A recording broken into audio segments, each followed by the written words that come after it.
La fortune planétaire est 10 fois supérieure à la réalité de sa production. Comment est-ce possible? Prends exemple sur le jeu du Monopoly. Tu as des cartes et tu joues pour gagner des propriétés. Et tu payes quand tu tombes aussi sur des mauvaises cases.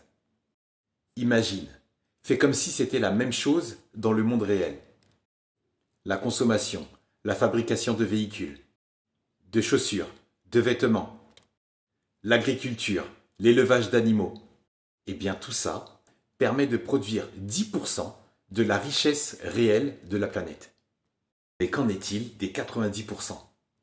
Eh bien c'est la bourse. Tout se passe à la seconde, à la nanoseconde, et boosté par des algorithmes qui sont conçus pour faire de l'oseille avec tout ce qu'ils ont sous la main.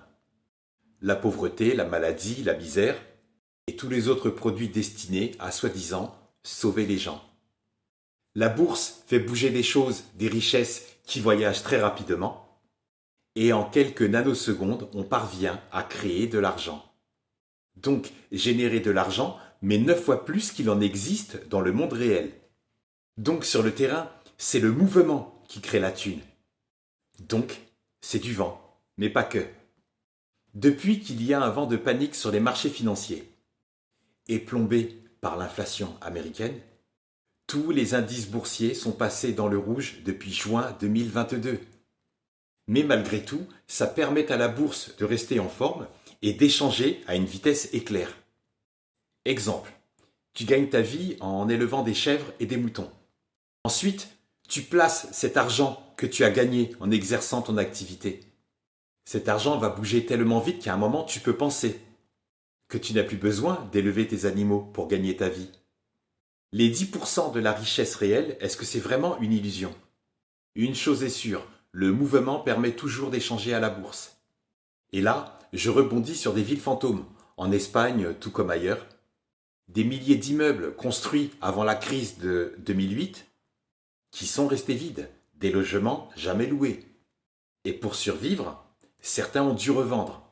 Des immeubles vides, mais constamment revendus.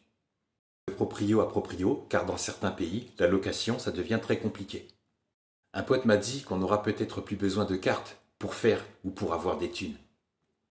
Il pense que les humains pourront devenir un jour une charge.